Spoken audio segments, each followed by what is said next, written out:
ทุเรียนเป็นมักไม้ที่รสชาติแซ่บหลายคนก็นิยมกินแต่ว่าแฝงด้วยความอันตรายอย่างข่าวที่เกิดขึ้นล่าสุดที่ประเทศไทยก็คือกินทุเรียนและกินน้ำอัดลมสุดท้ายเสียชีวิต Time to share D+ ผลิตภัณฑ์ปกป้องตับจากเครื่องดื่มแอลกอฮอล์สวัสดีท่านผู้ชมกลับมาพบกับรายการ Time to Share สำหรับพวกข้อที่เราอยากจะนำเสนอในมื้อนี้ก็คือเกี่ยวข้องกับข่าวที่เป็นอุทาหรณ์เตือนใจสำหรับผู้ที่ว่ามากินทุเรียนที่ว่าเป็นมักไม้ที่มีรสชาติแซ่บแต่ว่าแฝงด้วยความอันตรายอย่างข่าวล่าสุดที่ว่าเกิดขึ้นในประเทศไทยก็คือกินทุเรียนและกินน้ำอัดลมตามสุดท้ายช็อกและเสียชีวิตในที่สุดข่าวที่เราได้มาก็คือได้มาจากข่าวสดของประเทศไทยที่ว่ารายงานในวันที่24พฤษภาคมปี2025ที่อำเภอโนนสุวรรณจังหวัดบุรีรัมย์เกิดเหตุหญิงอายุ58ปีมีอาการช็อกหมดสติกลางดึกหลังจากที่ว่ากินทุเรียนและก็ดื่มน้ำอัดลมเข้าในเวลาใกล้เคียงกันพอหอดโรงหมอทีมแพทย์ได้ช่วยปั๊มหัวใจแต่ว่าบ่สามารถช่วยไว้ได้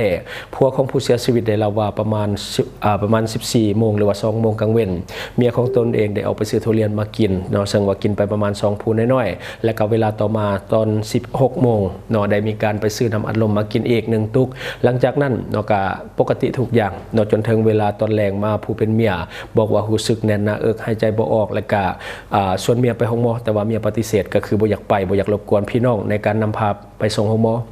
และมาฮอดเวลา21โมงหรือว่า9โมงตอนกลางคืนเมียบอกว่ารู้สึกบ่สบายตัวและบอกผู้เป็นผัวให้นวดให้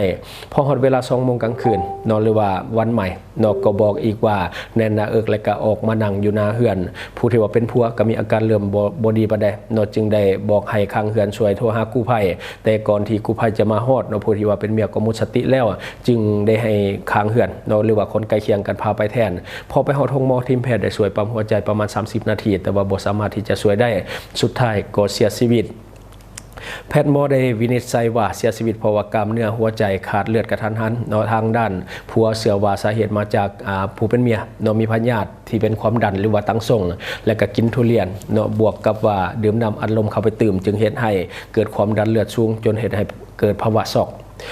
ข้อมูลจากกรมอนามัยกระทรวงสาธารณสุขของประเทศไทยมีการเตือนภัยเกี่ยวกับกรณีกินทุเรียนในปริมาณ 4-5-6 ภูกับน้ำอัดลมจะเห็นให้ร่างกายได้รับพลังงาน 400 กิโลแคลอรี่เทียบกับการดื่มน้ำอัดลม2กระป๋องและก็พร้อมเตือนกลุ่มคนที่ว่ามีพยาธิประจำตัวโดยเฉพาะผู้ที่ว่าเป็นพยาธิเบาหวานความดันเลือดสูงและก็หัวใจ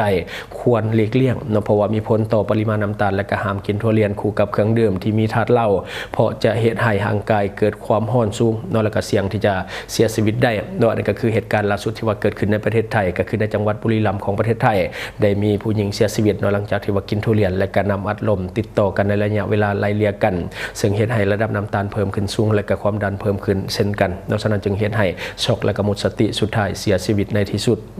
อันนี้ก็แสดงความเสียใจกับเหตุการณ์ที่ว่าเกิดขึ้นและก็เป็นข่าวที่นำเสนอทั้งในประเทศไทยและก็ในประเทศลาวของเราและก็ประเทศอื่นๆที่อยู่ใกล้เคียงคือการบริโภคทุเรียนควรศึกษาและก็ทดลองกินก่อนบ่แม่นว่าอยู่ๆอยากกินแล้วกินเลยบางคนมีอาการแพ้หุ้นแห้งบางคนแพ้แต่กินบางคนแพ้ทั้งเนื้อของทุเรียนก็คือมีอาการแน่นหน้าอกหายใจบ่ออกก็ต้องได้ห้ามส่งโรงพยาบาลหรือว่าโรงหมอเพราะว่าทุเรียนนี่เป็นพืชที่มีกลิ่นค่อนข้างหุ้นแห้งกว่ามักไม้ชนิดอื่นๆอาจจะเป็นมักไม้ที่มีกลิ่นหุ้นแห้งที่สุดก็ว่าได้ซึ่งว่าการบริโภคนี่ควรจะศึกษาก่อนอย่าเฝ้ากินเลยเพราะว่าบางคนกินบ่ได้ถ้ามีพยาธิประจำตัวหรือบอกก็ทดลองกินน้อยนึงก่อนอย่าเฝ้ากินหลายคันกินหลายแหละเวลามันเป็นยังมาแล้วเอาบ่ทันควรกินน้อยนึงและฟังอาการ10นาทีหรือว่า20นาทีฟังเบิ่งก่อนถ้าว่ามันบ่เป็นยังค่อยกินคันว่าเป็นแล้วก็เขียวไปโรงหมอให้เพิ่นแก้ไขอย่างด่วนเพราะว่าคันเอาบ่ทันก็คือว่าหั่นแหละหายใจบ่ติดว่าสิก็ต้องได้เสียชีวิตทันทีแหละทุเรียนมีทั้งคุณและก็โทษในหน่วยเดียวกันก็คือควรศึกษาอันนี้แหละเป็นสิ่งที่ทุกคนควรรู้เดี๋ยวเฮามาเบิ่งผลประโยชน์ที่จะได้จากทุเรียนสำหรับคนที่บ่มีพยาธิประจำตัวอย่างกินได้สบายแต่ถ้าว่ามีประจำตัวก็ต้องได้ศึกษาอย่างละเอียดให้ดีซะก่อนเดี๋ยวมาเบิ่งคุณประโยชน์นํกันทุเรียนนี่มีคุณค่าทางโภชนาการจะไล่เป็น100กรัมก่อนก็คือมีพลังงานอยู่ที่174กิโลแคลอรี่ก็คือหลายสมควรและก็คาร์โบไฮเดรตก็คือ 27.09 กรัมแล้วก็เส้นใยไฟเบอร์มีอยู่ 3.8 กรัมและก็ไขมัน 5.33 กรัมโปรตีน 1.47 กรัมและก็ต่อมาก็มีวิตามิน A วิตามินB1 B3 B5 B6 B9 แล้วก็วิตามิน C แคลเซียมธาตุเหล็กแมกนีเซียมแมงกานีสและก็ฟอสฟอรัส โพแทสเซียมโซเดียมและก็สังกะสีเนาะธาตุที่ว่าอยู่ในทุเรียนในค่อนข้างที่จะมีหลายเนาะสำหรับสารอาหารยอมรับว่าทุเรียนนี่เป็นราชินีของผลไม้หรือว่ามักไม้เนาะก็ว่าได้เพราะว่ามันมีสารอาหารหรือว่ามีธาตุอาหารมีวิตามินต่างๆค่อนข้างที่จะหลายคือบางครั้งมันอาจจะเกินไปเนาะสำหรับทานใดที่ว่าร่างกายอาจจะบ่ต้องการวิตามินบางอย่างอาจจะบ่ต้องการสารบางอย่างถ้าว่าเขากินเข้าไปนี่ก็จะก่อให้เกิดปัญหาทางสุขภาพได้ง่ายเนาะฉะนั้นทานได้ที่ว่าจะกินก็ควรศึกษาทั้งแม่นว่าทุเรียนนี่จะมีผลประโยชน์มีคุณประโยชน์หลายแต่ว่าถ้าว่าร่างกายยังบ่ต้องการในบางส่วนมันก็อาจจะเฮ็ดให้เกิดผลกระทบได้เนาะอันนี้ในส่วนของข้อดีบัดนี้เฮามาเบิ่งในส่วนของข้อเสียของการกินทุเรียนเนาะบ่ว่าจะมาจากประเทศใดพันธุ์หยังก็ตามมันมีผลข้างเคียงคือกันทั้งหมดเนาะทุเรียนที่เป็นมักไหม้ที่มีแคลอรี่สูงเนาะเป็นมักไหม้ที่มีแคลอรี่สูงและก็ทุเรียนนี่ถ้าไล่อยู่วาง4 5 6ผู้นี่ให้ปริมาณน้ำตาลหรือว่าแคลอรี่นี่ค่อนข้างที่จะสูงถึง4กิโลแคลอรี่เทียบกับน้ำอัดลมประมาณ2ปองหรือว่าข้าวเจ้า1จานพูนๆเนาะ1จานใหญ่ๆเลยและก็อันส่งผลให้เกิดความอ้วนได้ง่ายส่งผลให้เกิดความอ้วนได้ง่ายกว่ามักไหม้ชนิดอื่นๆคือมักไหม้ชนิดอื่นนะอาจจะมีแต่น้ำตาลแต่ว่าพวกสิว่าจะได้ถ้าเป็นทุเรียนนี่มีทั้งไขมันน้ำตาลและก็สารอื่นๆอีกหลากหลายฉะนั้นจึงเหตุให้ผลให้เฮานี่อ้วนได้ง่ายเนาะเวลาเฮากินทุเรียนเข้าไปในเฮาก็จะมีความอ้วนขึ้นง่ายหลายท่านอาจจะเห็นโดยเฉพาะผู้หญิงเวลากินทุเรียนเข้าไปนี่ก็จะมีผลข้างเคียงที่เห็นได้ชัดเจนก็คือความอ้วนถ้ากินติดต่อกัน1อาทิตย์นี่เห็นได้ชัดเจนเลยว่าน้ำหนักมันเพิ่มขึ้นเนาะเพราะว่านอกจากน้ำตาลที่มีแล้วก็ยังมีไขมันที่ว่าอยู่ในเนื้อของทุเรียนเนาะเป็นไขมันอุดตันเส้นเลือดนี่ห้ามกินเด็ดขาดหรือว่าไขมันหุ่มตับหุ่มตับหัวใจหุ่มตับอย่างต่างๆอวัยวะภายในนี่ห้ามกินเนาะเพราะว่ามันจะช่วยเฮ็ดให้ไขมันเหล่านั้นมันเพิ่มขึ้นได้ไวแล้วก็หุ่มตับไตหลายขึ้นเนาะฉะนั้นควรงดกินเด็ดขาดสำหรับผู้ที่ว่ามีพยาธิประจำตัวควรหลีกเลี่ยงอย่างเด็ดขาดเลยเนาะและต่อมาก็คือทุเรียนมีปริมาณน้ำตาลที่สูงกว่ามักไหม้ชนิดอื่นๆเนาะบางทีเขากินนี่คือมันบ่หวานแต่ความจริงนะน้ำตาลที่ว่าอยู่ในทุเรียนนี่ค่อนข้างที่จะสูงกว่ามักไหม้ชนิดอื่นๆซึ่งว่ามันสร้างผลกระทบสำหรับผู้ที่ว่ามีน้ำตาลในเลือดสูงอยู่แล้วเนาะหรือบอกคนที่ว่าเป็นโรคเบาหวานควรหลีกเลี่ยงเด็ดขาดถ้ากินเข้าไปเดี๋ยวมีปัญหาแน่นอนคือบางคนเป็นโรคเบาหวานบอกว่ากินน้ำตาลบ่ได้แต่กินมักไหม้บางชนิดได้แต่ว่าห้ามกินทุเรียนเนาะทุเรียนมันบ่ได้มีแต่น้ำตาลเท่านั้นมันมีอย่างอื่นอีกบักหลายๆอย่างที่มันมีผลข้างเคียงกับคนที่ว่าเป็นโรคเบาหวานหรือว่าคนที่มีน้ำตาลในเลือดสูงเนาะเด็ดขาดเลยบ่ให้กินเนาะถ้าว่ากินเข้าไปเนี่ยอาจจะเฮ็ดให้ช็อกหรือว่าหมดสติได้เนาะอาจจะวินหัวสำหรับคนที่ว่าเป็นเบาหวานเนาะทุเรียนนี่เป็นมักไหม้ที่มีฤทธิ์ร้อนและทานที่กินกันอาจจะคู่นำกันเนาะเวลากินเข้าไปเนี่ยรู้สึกว่าร้อนในแล้วเนาะเพราะว่าทุเรียนเนี่ยมันเป็นมักไหม้ที่มีฤทธิ์ร้อนก่อให้เกิดอาการร้อนในมีแผลในปากหรือว่ามีแผลตามลำคอเนาะถ้าว่ากินทุเรียนในเวลาไล่เลี่ยกับอาหารอื่นๆที่มีฤทธิ์ร้อนคือกันมันก็จะเฮ็ดให้เกิดความร้อนที่มันรุนแรงขึ้นในร่างกายอาจจะเฮ็ดให้รู้สึกคือเป็นไข้รู้สึกร้อนๆหนาวๆได้เนาะถ้าว่าเฮากินไล่เลี่ยกับการกินเหล้ากินเบียร์หรือว่าเครื่องดื่มแอลกอฮอล์ประเภทต่างๆรวมทั้งน้ำอัดลมนี่มีโอกาสที่จะเฮ็ดให้เฮานี่ช็อกและก็เสียชีวิตได้ทันทีเพราะว่าเหล้าเบียร์อย่างต่างๆพวกที่มีฤทธิ์แอลกอฮอล์หรือว่าน้ำอัดลมนี่มันมีส่วนที่จะเฮ็ดให้ร่างกายเฮามีอุณหภูมิที่เพิ่มขึ้นอยู่แล้วเนาะฉะนั้นถ้าว่าเฮากินทุเรียนไล่เลี่ยกับเครื่องดื่มที่มีธาตุเหล้าหรือว่าพวกแอลกอฮอล์นี่มีโอกาสที่ร่างกายเฮาจะช็อกและก็อาจจะเสียชีวิตได้ดอกอย่างตัวอย่างที่เกิดขึ้นในประเทศไทยในปัจจุบันก็คือกินน้ำอัดลมเนาะไล่เลี่ยกับทุเรียนจึงเห็นให้ความดันในร่างกายเนี่ยมันเพิ่มขึ้นแล้วก็เสียชีวิตในที่สุดเนาะ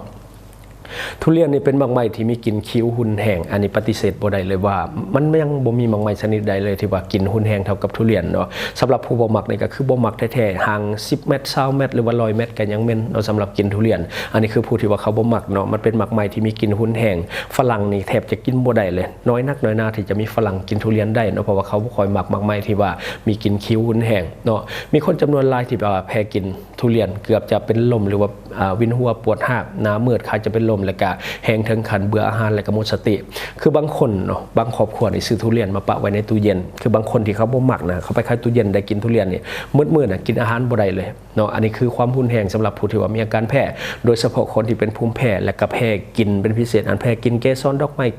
แพ้กินสารเคมีอย่างต่างๆเนาะคนเราในส่วนใหญ่จะบ่ค่อยมักทุเรียนเพราะว่ามันจะแพ้เนาะเพราะว่ามันจะคิ้วแห้งสำหรับคนที่ว่าเป็นภูมิแพ้เป็นดังเดิมอยู่แล้วและทุเรียนเนี่ยจะเป็นมักไหม้ที่มีผลข้างเคียงหลายเนาะทั้งว่าทุเรียนเนี่ยจะเป็นมักไหม้ที่มีผลข้างเคียงหลายแต่ก็เป็นที่นิยมเพราะว่ารสชาติมันแซ่บมันแพ้อยู่อันเดียวนี่แหละก็คือรสชาติมันแซ่บถึงมันจะคิ้วถึงมันจะ กินบ่ค่อยดีในสำหรับหลายคนแต่ว่าหลายคนก็มักเนาะเพราะว่ามันแซ่บเวลาได้กินแล้วก็แซ่บบางคนนี่เม่นแต่พอได้กินแล้วหอมเนาะพอกินแล้วรสชาติมันดีแบบนี้ก็เลยว่ากินหอมขึ้นมาเนาะกลายเป็นพืชเศรษฐกิจที่ได้รับความนิยมปลูกหลายในประเทศแถบเฮาเพราะว่ามันเหมาะแก่การปลูกทุเรียนเนาะเป็นพื้นที่ฮ้อนซุ่มแบบนี้ก็เหมาะกับการปลูกทุเรียนซึ่งว่าในแถบเฮาบ่ว่าจะเป็นลาวเฮาเองหรือว่าเวียดนามเป็นประเทศไทยเป็นสิงคโปร์เอาเข้าไปคือมาเลแล้วก็อินโดเนี่ยเขาเจ้าก็ปลูกหลายเช่นเดียวกันเพราะว่ามันเป็นพื้นที่ที่มีอากาศใกล้เคียงกันและก็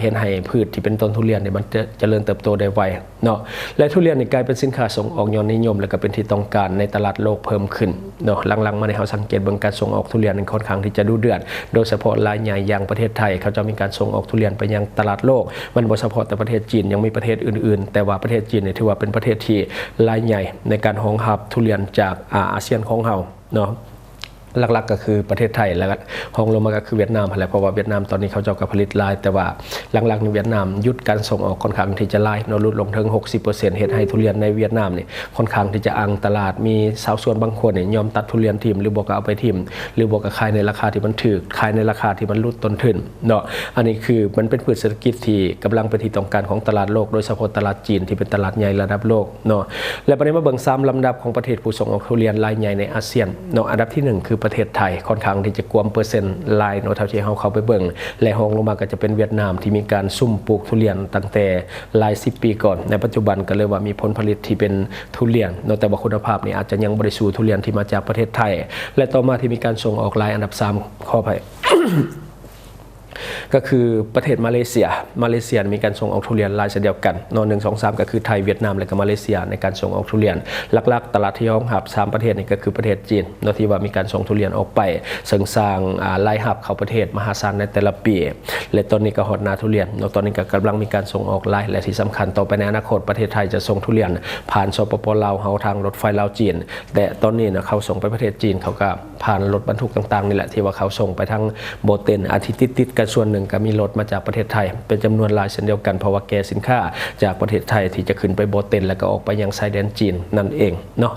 และตลาดห้องหับทุเรียนที่ใหญ่ที่สุดในโลกก็คือประเทศจีนแล้วก็ยังมีประเทศอื่นๆอีกที่ว่าห้องหับเนาะทุเรียนแต่ว่ามันอาจจะบ่ได้หลายคือจีนเนาะในส่วนของโซนอื่นๆในโลกนี้เขาเจ้าอาจจะยังบ่ได้เป็นที่ต้องการบ่ได้เพราะว่ามันกินได้แต่บางส่วนโดยเฉพาะในประเทศที่เป็นฝรั่งว่าสินะเขากินบ่ค่อยได้หลายปานใดเขาบ่ค่อยมักปานใดมันคิ้วเนาะบางคนเขาว่ามันเหม็นมันมีกลิ่นหุนแห้งแล้วเขาก็บ่มักคือบางคนกินทุเรียนแล้วมันมีกลิ่นโตสินะเขาเจ้าก็บ่ค่อยมักปานใดเวลากินทุเรียนหลายๆสังเกตแล้วว่ากินเหือกินหยังมันก็จะออกเป็นทุเรียนเพราะว่ามันเป็นหมากไม้ที่มีกลิ่นแห้งและฝรั่งเขาเจ้าบ่ค่อยมักปานใดแต่ว่าประเทศจีนเนี่ยเขาเจ้ามักเพราะว่าโดยพื้นฐานกลิ่นโตคนจีนมันก็แห้งอยู่แล้วเนาะตอนนี้เราเฮาเองก็พยายามที่จะปลูกและก็ผลักดันให้มีการปลูกทุเรียนในภาคใต้หลายขึ้นโดยเฉพาะในแขวงอัตตปือล่าสุดข่าวออกมามี3บริษัทที่ได้รับการสัมปทานในการปลูกทุเรียนโดยเฉพาะว่าคาดว่าบ่พอทันได้ปีต่อหน้าเฮาก็จะมีผลผลิตเนาะที่ว่าเป็นหมากทุเรียนส่งออกไปยังต่างประเทศเพราะว่าตอนนี้เฮาเหมาะทุกอย่างแล้วแต่ว่าเฮาขาดสินค้าที่จะส่งออกก็คือเฮามีรถไฟลาวจีนแต่ว่าเฮาบ่ได้มีสินค้าโดยเฉพาะทุเรียนมันเป็นสินค้าที่ประเทศจีนต้องการและรถไฟเฮาก็แล่นไปประเทศจีนฉะนั้นเฮาเหมาะที่สุดแต่ว่าตอนนี้ขาดอย่างเดียวคือสินค้านั่นแหละจึงเฮ็ดให้ทางการมีการผลักดันให้หลายบริษัทมีการลงทุนปลูกทุเรียนในภาคใต้ของลาวเพื่อที่จะนำผลผลิตนั้นเนาะนำส่งไปประเทศจีนแล้วก็เป็นสินค้าส่งออกของลาวแล้วก็สร้างรายได้ให้กับลาวเนาะคือตอนนี้พยายามสุดที่จะผลักดันให้เป็นพืชเศรษฐกิจและก็ส่งออกให้ได้เนาะแต่ว่ามันก็ต้องใช้เวลาหลายปีเพราะว่าทุเรียนนี่มันต้องกินเวลาหลายปีสมควรเนาะอย่างน้อยๆก็หา6ปี7ปี8ปีถึง10ปีพุ่นละก็จะได้เก็บผลเนาะเพราะว่ามันก็ขึ้นกับวิธีการปลูกกรรมวิธีต่างๆก็บ่แน่ในปัจจุบันมันมีเทคโนโลยีมีนวัตกรรมต่างๆเนาะมีพวกยาเร่งมีสารเร่งต่างๆให้มันเติบโตไวเนาะอันนี้ก็ถ้าเบิ่งนํกันถ้าว่ามันมีความคืบหน้าเฮาก็จะรายงานให้ท่านผู้ชมได้รับรู้นํกันเพราะว่าตอนนี้ก็เริ่มบุกเบิกในการที่จะลงมือปลูกถ้าว่าทุเรียนลาวออกมาแล้วเนาะบ่แน่เด้บางทีเฮาอาจจะเป็นลำดับที่4ในการส่งทุเรียนออกไปยังประเทศจีนเนาะอันนี้ก็คือสิ่งที่เฮาเก็บมาเล่าสู่ท่านผู้ชมได้รับรู้รับฟังนํกันเนาะก็คือเรื่องราวที่เป็นอุทาหรณ์ที่ว่าเกิดขึ้นในประเทศไทยกินทุเรียนกับน้ำอัดลมแล้วเสียชีวิตเนาะอยากให้ทุกคนศึกษาก่อนที่จะกินเนาะหวังว่าท่านจะได้รับสาระดีๆสำหรับท่านที่ว่าเบิ่งรายการเฮาอยู่คิดเห็นจะได้กับสิ่งที่ว่านำเสนอไปก็อย่าลืมฝากไว้ภายใต้คอมเมนต์ของเฮาและข้าพเจ้าจะเข้าไปอ่านด้วยตนเองและก็ขอฝากเนาะสำหรับท่านที่ว่ามีพฤติกรรมเสี่ยงเรื่องของการกินดิบกินแดงรับก้อยซอยจุเลือดแปลงหรือว่าดื่มแอ ลกอฮอล์เป็นประจำทั้งเหล้าทั้งเบียร์คนเฮาคนลาวเฮาเนี่ยกินบ่เลือกมื้อบ่เลือกวันเนาะกินยามใดก็ได้แล้วก็เมาค้างไปเฮ็ดเวียกก็ยากน้อยหนึงฉะนั้นอยากแนะนำเนาะผลิตภัณฑ์ปกป้องตับ D+ และก็แก้อาการเมาค้างในตัวเดียวกันตัวที่เห็นผลดีข้าพเจ้าก็กินตลอดและก็เข้าฝากสำหรับคนลาวในปัจจุบันเงินกีบยังอ่อนค่าอยากให้ทุกคนช่วยกันพยุงค่าเงินกีบให้กลับมาแข็งค่าดังเดิมและก็อย่าลืมส่งเสริมสินค้าที่เป็นของคนลาวที่ผลิตภายในลาวเพื่อลดผลการนำเข้าสินค้าที่บ่จำเป็นจากต่างประเทศและสำหรับท่านที่ว่าเบิ่งรายการเฮาอยู่ถ้าคิดว่ารายการของเฮามีสาระหรือว่ามีประโยชน์อยากส่งเสริมอยากซัพพอร์ตอยากแก้กำลังใจทีมงานของพวกเฮาก็อย่าลืมกดติดตามช่องเพราะว่าการกดติดตามช่องถือเป็นช่องทางเดียวแท้ๆที่จะเฮ็ดให้ทีมงานของเฮามีรายได้